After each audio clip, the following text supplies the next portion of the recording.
to look over my shoulders as the giggling faded into the distance. I stayed in my room for the rest of the day, trying to convince myself that I was just imagining things. I called my family just to hear their voices, but I admit that I was alone and scared. I lied to them, pretending that I was having a blast with my friends. So when I got off the phone, I felt even lonelier than I had before. I played music from my computer just to drown out the giggling if it happened again. I worked because I didn't want to hear anything outside the door. Just after sunset, someone pounded on my door.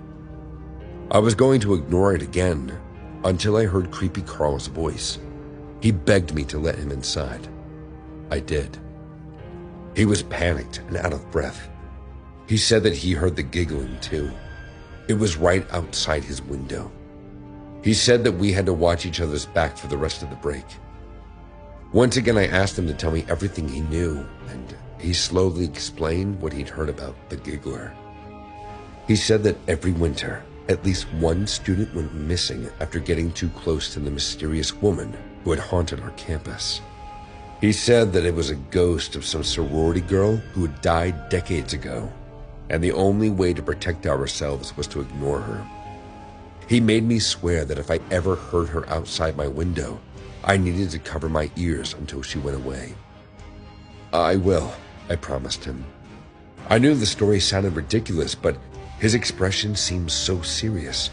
Plus, I heard the giggling myself, so I couldn't deny it.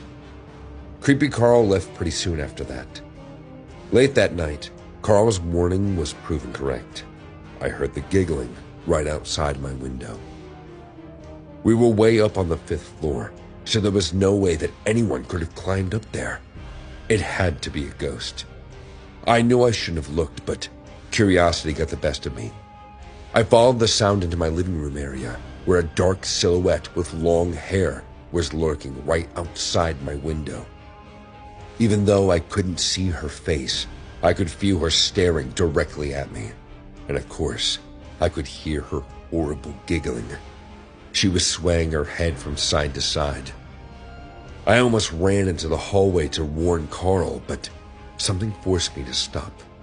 It was like I was magnetically drawn to her. I slowly walked back to the window, my feet moving on their own.